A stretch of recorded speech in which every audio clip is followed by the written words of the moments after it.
Hello, and welcome to Shadow Me Next, a podcast where I take you into and behind the scenes of the medical world to provide you with a deeper understanding of the human side of medicine. I'm Ashley, a physician assistant, medical editor, clinical preceptor, and the creator of Shadow Me Next. It is my pleasure to introduce you to incredible members of the healthcare field and uncover their unique stories, the joys and challenges they face, and what drives them in their careers.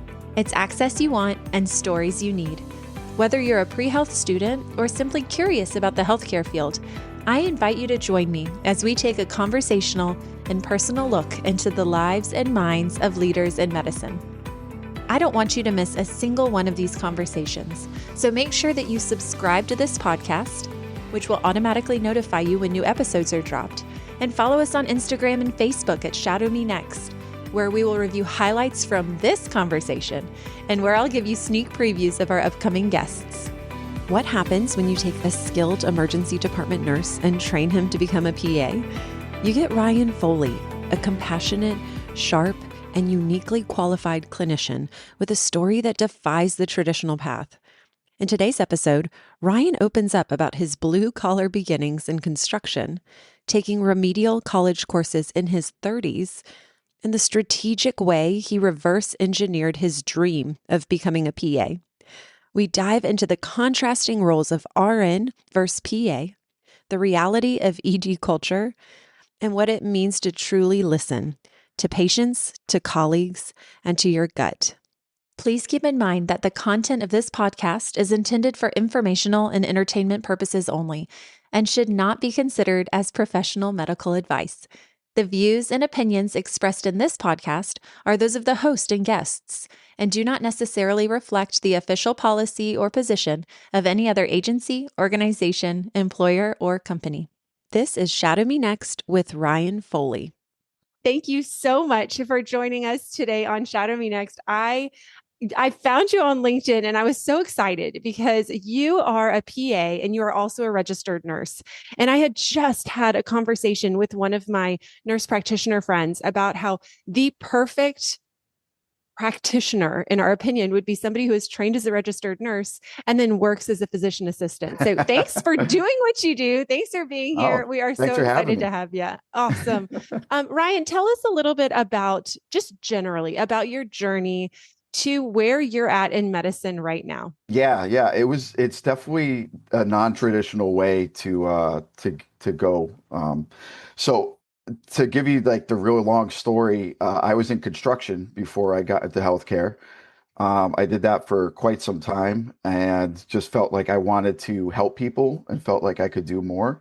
And from there, I never went to college. My high school was a vocational background, so I was a machinist by trade. So for me to decide to go to college, I had to enroll in remedial classes. So like intro to mathematics and intro to English. So I had to pass remedial non-college classes before I could even get into college level.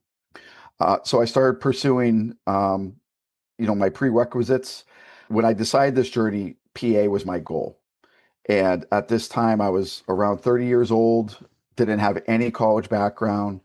And for me to be, 30 years old, knowing what the PA process is like, having to get the experience, for me, what made the most sense was to become an RN.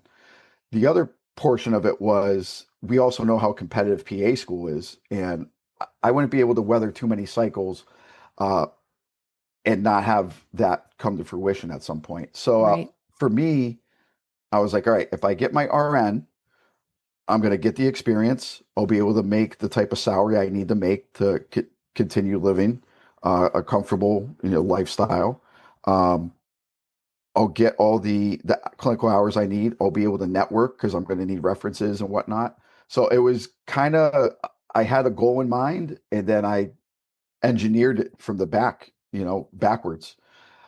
So I started taking the college classes, got into a community college nursing program, which was amazing. We were just hitting the ground running with clinicals right away. And from there, really, really loved nursing. To be honest, it was I really started it as like, okay, this is a stepping stone until I get where I want to be, and just fell in love with it. Hmm. There was a point in time where I was like, maybe I'll just continue being APRN. But because I had that goal of PA, I really wanted to go that route. In addition to working in a hospital environment, I felt I kind of knew what I didn't know. And there were some things I just didn't know what I didn't know, if that makes sense. Right, right. And I really felt that after talking to a lot of APRNs, a lot of PAs, talking to a lot of doctors, I really felt that for me personally, continuing on the PA route was the best choice.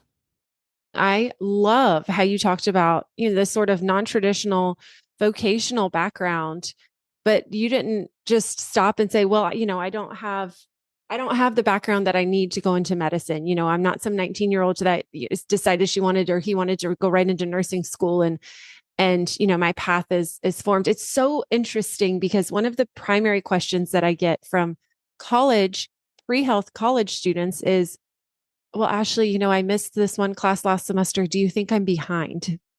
I mean, I'm just going to direct them right to your episode, Ryan, and I'm going to say, no, you are absolutely not behind.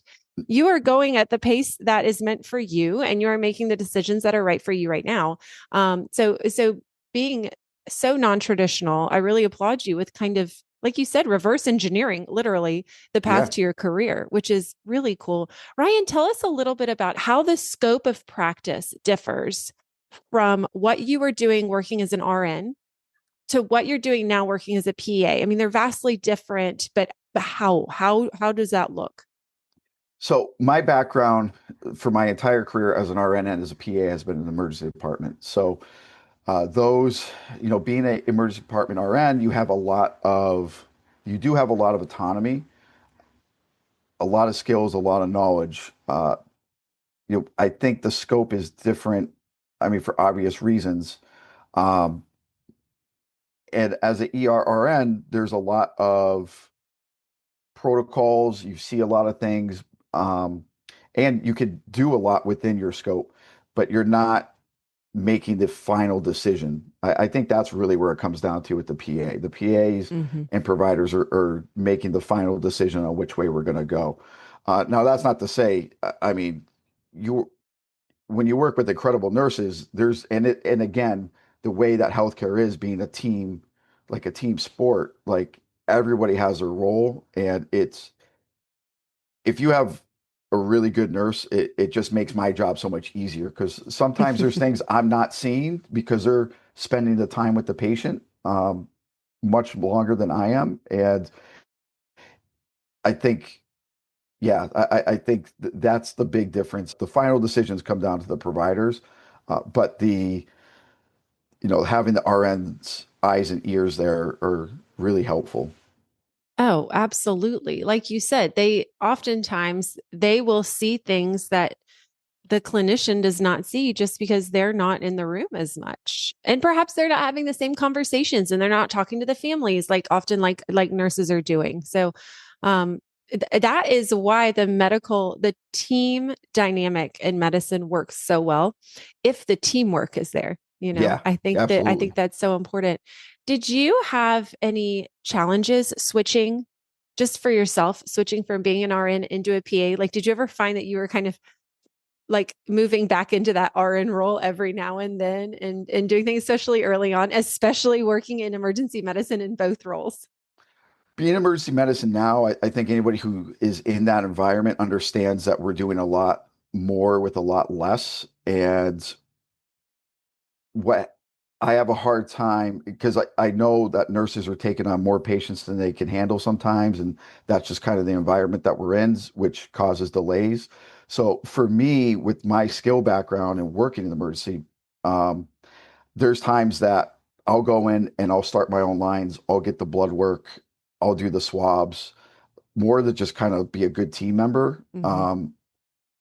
Now and to help the nurses out and to kind of, and not only help the nurses out, but help the patients out because, if a nurse is dealing with a trauma or a really sick patient, somebody who's intubated, and there's a patient that is stable and I know they're super busy, so I can go in and sometimes I'll start to work up for them. And I think that's been my hardest struggle, is to back away from that. Um, and just because I can do it, and to really kind of take that back seat as a provider, I think that's my hardest challenge at times. I would agree with that. And, there's a bunch of different ways we can kind of take that. But it really, like you said, it is important if it's needed. And if your help can help, and it's not just being, it's not just micromanaging or being No, showy that you can no. do this or anything like that. If it helps, then by all means help. I'm sure, I'm sure that your colleagues and the nursing staff that you have just really appreciates that. Speaking of colleagues and nursing staff, and I'm really interested in this. Do you ever find that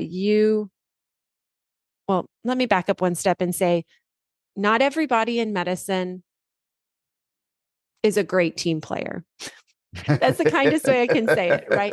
And unfortunately, there are some clinicians, whether it be PAs, NPs, MDs, DOs, PTs, etc. There are some clinicians that might not be as kind to nurses. Period. I mean, it's just Mhm. the bottom line. Do you find that, because of your background specifically, do you find that you step in as that kind of liaison?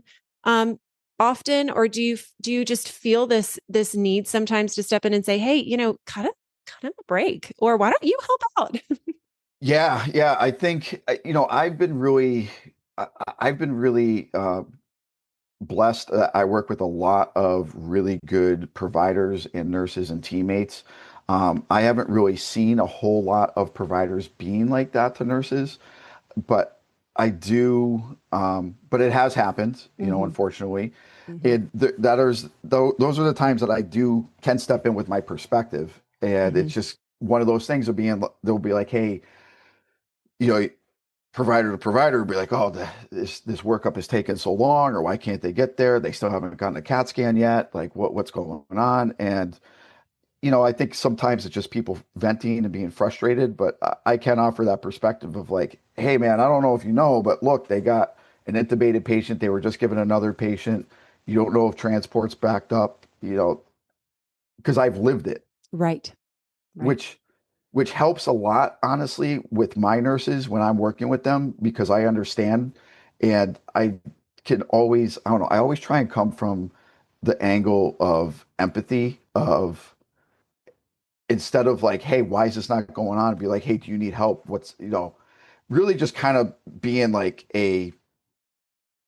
what can I do? Is there something that's going on that you haven't been able to get this? It's no big deal. I know you're swamped. Hmm. What can I do to help you out? Approaching it more with understanding, a desire at least to understand, Yeah. than accusatory or Yeah. a blame game. I Hmm. think that is, it's just like step one in being a good communicator, first of all.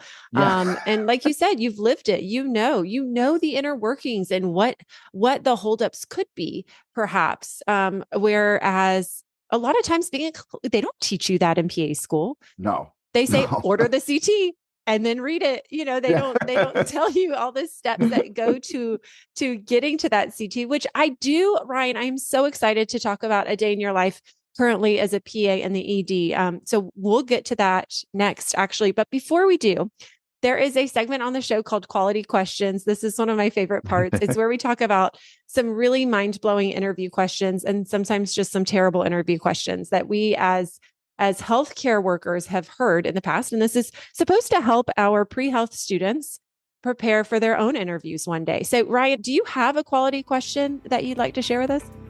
Before we hear what Ryan's quality question is, keep in mind that there's more interview prep, such as mock interviews and personal statement review, over on shadowmenext.com. There, you'll find amazing resources to help you as you prepare to answer your own quality questions. Yeah, all the interviews that we go through to get into PA school and the jobs and whatnot, there's just so many questions. And there's the typical like conflict resolution. And the one that really stuck out to me was, and it was wild. They said, if you had 6 months left to live, what would you do? Oh my gosh. Yeah. And that question For me, it was an easy question.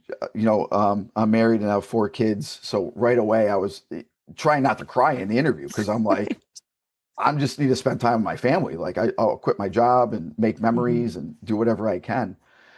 And the physician that asked me that explained the question afterwards, and he goes, "There's one of two ways to answer this.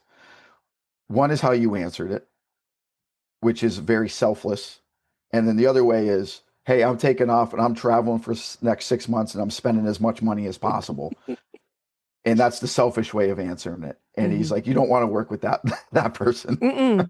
No, no. And Ryan, gosh, I love that question so much because depending on, and in the ED, you're gonna run into these patients, right? So you're gonna see the patient where you have to tell them, look, Yeah, that headache that you've had, we just did a CT scan and that's a brain met. yeah.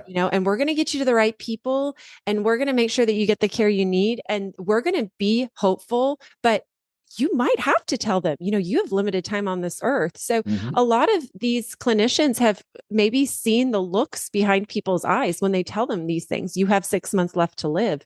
So, flipping the script and kind of putting yourself back in those shoes, especially during an interview, number one, oh my God, that'll make the room spin a little bit. But it's a really interesting way to see how people work through that situation, and how you're gonna talk to your patients about it too. Yeah, those are hard conversations. And it's not always about death. As you know, in the ED, the hard conversations with patients are not always around end of life care or death or anything like that. I mean, have you experienced a conversation with a patient where, it was really difficult? I mean, lots of. I mean, I've had to tell numerous people that that I found Mets. And some of the. I mean, those are incredibly difficult conversations to have, and Mm, I've been grateful that I've had really good mentors, and I think coming from a nursing background, really be able to like connect with people as people, and um, really taking the time to sit down and like how you do it makes a big difference. But honestly, I think some of the tougher conversations are tougher in a different way. Or like somebody's been sick for 6 months and their doctor sent them into the ED with their hands up, being like, I don't know, go to the wow. emergency department, and then still not finding anything. Mm, So the way I kind of approach those is, listen, my job is to make sure that you're not dying or you're not really sick. There's things mhm, that I'd be worried about. And I know you're really frustrated, and not that you want something wrong, but you want answers. And it's really kind of making sure for me, and this might be against emergency room practice, but for me, it's just like, I have the tools. I'm going to leave no stone unturned. And mhm, it can at least tell you I'm not missing anything. mhm. And then from there, try and get you to the right people. I think just those are hard conversations in themselves because people just want to know what's going on with them. And in today's healthcare, it's really hard to get into a primary care, and it's really hard to get your whole story heard. And it's really hard for people to kind of listen to you and listen to everything holistically, to kind of get down to the root of what might be happening. As patients, we want answers. I mean, nobody shows up and says, can you just tell me something ambiguous about why I feel so Yeah, bad? Like, no, they yeah. don't want that. They want answers. And sometimes an answer of reassurance, Hmm. this is not going to kill you. Your lungs are clear, your abdomen is clear, your head is clear, everything on my end looks good. That sometimes is good enough for some people, but a lot of people want a specific answer. And Yeah. that is a very difficult conversation when you have to address those frustrations and, kind of explain the shortcomings of medicine. We like to think that we know it all. We like to think that we can fix it all, but that's just, unfortunately, right now, that's not the case. So thank you for doing that. Thank you for being that place where people can come and at least make sure that they're not in dire straits. But then also thank you for listening and for helping them. That's so important. Yeah, Ryan, talk to us about a day in your life. I would love to hear about this. Okay, so do you do shift work? Are you there every single day for 24 hours? Like what does it what do you do? What do you do in the ER? Tell us about it. So I do shift work. It's the one of the drawbacks of emergency medicine is the schedule, but some of the benefits is also the schedule. It is rotating, so I could work a morning, afternoon, and overnight. Weekends, holidays, we're open 24/7. So it really just depends on the day. For where we go, we have it depends. I worked in multiple different emergency departments as a nurse and as a provider. So this really depends on where you go and how they essentially want to use an APP. I've been in some emergency departments where you're going one for one with the physician. So one patient comes in, the doc takes it. Another patient comes in, whether it's a stroke alert, a new SVT, a trauma, and it's the next patient in, you're taking it. So it really depends on how they want to use the PAs. Yeah. And then I've been in other emergency departments where you're kind of in the fast track area or urgent care-ish, Mm-hmm. where you still will see sicker patients, but you're not getting the ones and twos of acuity. Um, and so it really depends on where you're going. And some of them have you mix. Like you might be on what we would call like main side one day, and then you'll be on the fast track another day, which I think is really beneficial. I find that working in the fast track area can be more difficult because it's so ambiguous. Where in someone coming in respiratory distress, you know what's going on for the Mm-hmm. most Mm-hmm. part. You already have a dispo, like, oh, they're going to be admitted. I just need to stabilize and do a couple things. Not to say that you don't have really complicated, patients or pathology on the main side, but being on when you're in the fast track area, it's that ambiguous, like, hey, this has been going on for 6 months. I've had all this stuff going on, and you're like, oh, no one's ever done an ultrasound of your gallbladder. It looks like your gallbladder is coming out today. So it's really interesting. So like the day starts as I already know where I'm assigned. So I go in, I set up on my computer, I get logged in. If there's any charts or something I need to sign from my previous shift, I'll get those taken care of. And then just start picking up patients, assign myself, go in, um, start getting the workups going, and kind of flows like that. And with the ambulances coming in with more criticals, you just really never know what's going to happen. So Mm-hmm. even if you're in a somewhat controlled part of the emergency department, you're still going to get the direct to room triage. You're going to get the direct to room from the ambulance, and you kind of just take it as it goes. That's one thing about the ER, that you're kind of built for it or you're not. Yep. Yep. Because just at any given point, your day can just go sideways, and you got to be able to pivot and just go with it. And on top of that, you can get a super critical patient, and you still got to be able to get out of the room and see your patient that uh, was here for cough and congestion and just tested negative for flu and COVID and just has an upper respiratory infection. Mm. Um, so it really kind of goes back and forth. You never know what you're going to get. No, that's true. Ryan, I'd love for you to address a misconception that I think I have. Are all people that work in the ED, are they all adrenaline junkies?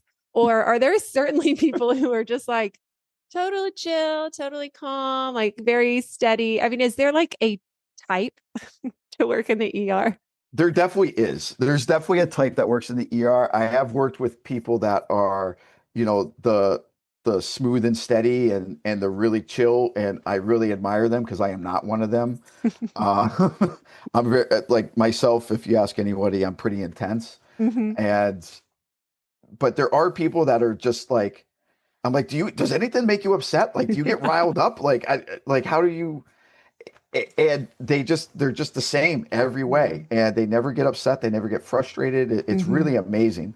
But I think that just goes to the type of person they are. Right. But the ER does attract a type of, I always say, um, you know when you're comparing the ED versus the ICU, Hmm. it's the ADD kids versus the OCD kids. I love that. That's a great comparison.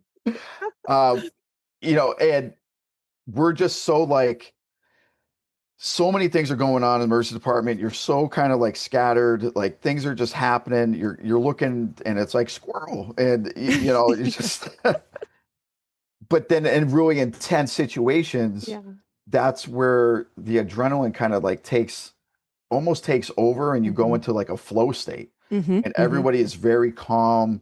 And for as chaotic as like a trauma can be, um, everyone's just very calm, knows their role, knows what to do, and kind of hits that flow state where the adrenaline, kind of like when somebody takes Adderall for ADHD and it makes them Exactly. calmer. Yeah. It's the same thing. Like our day could be spent around, getting tasks done, taking care of patients, answering call bells, taking care of, a newly crashing patient, Mm. and then something comes in the door. But then when it's time to like somebody comes in, it's an overdose, it's an intubation, Mm.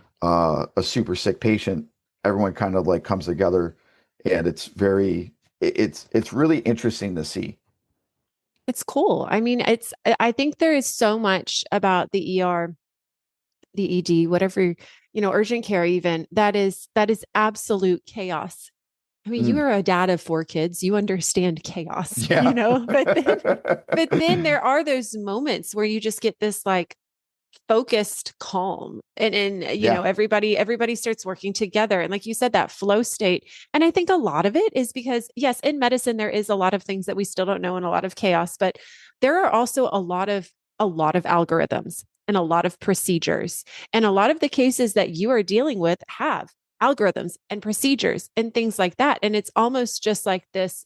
Unfortunately, you've done it so many times Yeah. that repetition is just it's comfortable and it's known, and you just like muscle memory, you step in and it just goes. Yeah, So it's pattern recognition. mhm. And the other thing is to, as a provider is kind of, you see the same things all the time. You're like, oh, I know what this is, but it's always having to have in the back of your head, what am I missing? Yes. And I think that's like the biggest that was like the biggest change from RN to PA. As an emergency department RN, you see the same patterns over and over. And you're like, Hmm. it's very easy to say, this is what it is. This is what it is. But as a provider, you have to go, but what if it's not? That's Is a there something? really, really great example of how they're different. Yeah. It's like, what am I missing? What could I miss? What are the zebras? Hmm. Hmm. What are the life threats that you're not thinking of when, and you can get caught up in that pattern recognition, and that's where you're going to get bit because you always have to have Right. that like most likely not this. And when I'm precepting PA students in the Hmm. ER, that's one of the big key things I say to them was like, yeah, listen, common things are common. It's most likely this, but you can't, these are can't misses. You have to be able to rule out, or at least in your notes, say, I thought of these things, however unlikely, because those are the things that can kill people and you don't want to miss those. No, exactly. And I think what is so interesting is, as the patient, unless you explain these things to them, which in some cases you might. I know in my practice, there are some, like, for example, somebody comes in with a dermatitis, and Mm, common things are common. Also, this is most likely a contact dermatitis. You probably got into something. However, very unlikely, but these are other things this could be. And, sometimes something I say triggers something. And the patient says, well, actually, you mentioned this. Let's talk about that a little bit. We go on, and so yeah, sometimes that does happen where you break that down with the patient, but sometimes you don't. And that is just so much of the diagnostic procedure that hmm people don't really see on the medical consumer side of things, and that we all know about as clinicians. So I'm so glad you brought that up, because that is such an important point for students, is working through that differential diagnosis. And I think the ED always does that so well. Ryan, tell me about precepting students. That's fantastic. So you have the opportunity to preceptor. These are PA students, so they're in hmm current, probably second year PA students, I would imagine. Yep. Yes, correct. It's actually pretty amazing. The PAs that come in, I always ask them, first of all, what rotation you on? Hmm. because you kind of get an idea. If this is your first rotation, then I really need to kind of like hold your hand, which I'm Yes. totally fine with. Hmm. And then if it's their last or second to last rotation, I'm like, oh, okay, so you got this, Hmm. like you know how to do a lot of things. Um, so I always like to get their baseline. The emergency department is completely its own animal, so I I really like to set them up of how to do an HPI, how to do their presentation, Hmm. and their different how to run through differentials. Basically, like a step-by-step process of like when you come to me, Hmm. I want this is how you you really should kind of break it down. And other providers, because it's such a fast environment. This Yeah. isn't internal med when we're going over the last 20 years. Like I don't need to know every surgical procedure. I don't need to know every med that they're taking. I Right. basically want to know what's going on, how long has it been going on, little details like that that Hmm. really gonna start building my differential as soon as they start talking. Hmm. Hmm. And it might it's kind of it's an intense thing for me to say, but I tell them, I like, listen, when you do your presentation, take your time, form it, but you have my attention for approximately 2 minutes. Yeah.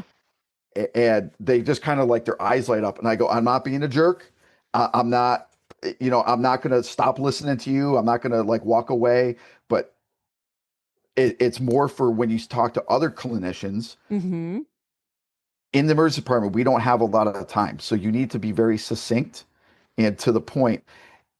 Not to say I don't want all the information, because as you're talking, someone's going to go, well, do they have a history of this? And as a Right. student, you're going to have to know that. Right. So really in the beginning, I work with them to kind of build their presentation. So they're not babbling. And because, we've all had those preceptors that you're just like, could you just be nice to me, man?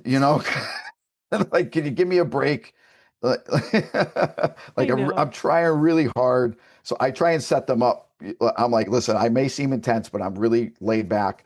Um, I don't want you to. I want you to have a good experience overall. Hmm. So I Hmm. really try and build their first couple of times with me, to help them with other clinicians. Well, it's important because as a PA student and also as a medical student, and I would imagine as a student of the other areas of healthcare, every location that you go, depending on how many rotations you do, let's say for me, it was 12 rotations in 1 year. Mhm. It's a sampling of medicine is really what it is. And you're trying to learn as much as you can. But like you said, it's a completely different beast. ER from IM, from oncology, from pediatrics, they're all very different. And it is your job as a good preceptor, which you are, it is your job to teach them the culture of that aspect of medicine, Yeah, and how they communicate. Like in dermatology, we have our own language. I mean, we speak differently because we're describing things all day. And the way that am describing something, I need you to know in 3 words what it is, yeah, so students will come in and, like you say, kind of babble, which to them it doesn't sound like babbling. They're giving me 3 paragraphs to describe something and I need 3 words. yeah, So it's our job as a good preceptor to teach that culture, to teach that communication. And it's different. I would sound like a crazy person if I tried to present an ED patient to you right now. I mean, you'd probably be like, Ashley, stop talking. yeah. I mean, same. If I got a dermatology, I'm like, oh man, I don't know if this is a macular or papule. Yes, exactly, exactly, exactly. So no, I think it is. I think it's so fun, and I think it is. It's not even tough love. It's just love. The fact that you're taking the time to explain that to students and actually teaching them the language and teaching them the culture. The only purpose of doing that is to set them up for success. So Exactly. I Yeah. think it's great. And even to the point, they'll do an abdominal exam, and Hmm. if they're in their first like 1 or 2 or 3 rotations, I'll go in and be like, show me how you do your abdominal Hmm. exam, and be like, oh no, you're not putting enough pressure, and in a good way, and Right. be like, I want you to see how deep you go. And Hmm. that's just how I do it. Because Hmm. if a lot of the preceptors will just be like, all right, go in the room, come back. You don't know what you're doing, No, no, no, no, no, no. and it's a very intimate we're in a very intimate profession. And if you've Hmm. never been, fortunately as an RN, Hmm. I was used to being in other people's spaces. Right. And as a new provider, that's very intimidating to even with Hmm. your stethoscope, you're less than 2 feet from someone. Oh That's a yeah. really, intimate space to be in. No, it's wonderful. Thank you for taking students. Thank you so much for precepting them. It is truly a gift to medicine to share our knowledge. I'm sure you enjoy it, and the students will learn so much better if they have a supportive, knowledgeable preceptor like you. So thank you for doing that. That's incredible. Ryan, before we wrap up, what is the one the pearl of advice that you give to your PA students that come through? Just something that if they have learned nothing else on their rotation with you, they need to learn this one thing. Oh, geez. That's a tough question. We have all this diagnostics and all these imaging and all this stuff. And even asking like the patient, what do you think is wrong? Yep. It will give you so much insight and really listening to their story. And in a time like you'll be able to tease out follow-up questions, but really Mhm. just listening to the patient. I think that's the biggest takeaway. It transcends so many things because it's going to build trust with the patient. When you're listening to them and they felt listened to, they're going to trust you more. Right. Right. Patients want to be heard. And they do want to be heard accurately. And it seems like such an elementary thing to listen, Yeah. to say we just have to, but it doesn't happen all the time. And you know what? And the follow-up I'll say is ask if you don't know. I work with a lot of great other providers, other APPs and doctors, and just there's times that I just go up and go, hey, uh, I'm kind of lost, or I think this is where I'm at, and it's better to ask a question and not know than really like not do right by the patient. Absolutely. No, I think that's great, Ryan. Those are really great pieces of advice. And not just for, gosh, I mean, those are pieces of life advice, right? And not just for medicine, but generally speaking. Ryan, thank you so much for taking the time and speaking with us on Shadow Me Next. Of course, as I expected, I still think that being an RN and then becoming a PA is the right way to go in medicine. And I'm glad that you went back, took those remedial classes, powered through. It's just an incredible story. Thank you so much for sharing it. Oh, you're very welcome. Thanks for having me, and it was great to share with everyone. And if anyone ever has any questions or anything, feel free to reach out because I'm always happy to, especially speak about the non-traditional roles or, you Fabulous. know, yeah. Great. Thank you so very much for listening to this episode of Shadow Me Next. If you liked this episode, or if you think it could be useful for a friend, please subscribe and invite them to join us next Monday. As always, if you have any questions, let me know on Facebook or Instagram. Access you want, stories you need. You're always invited to Shadow Me Next.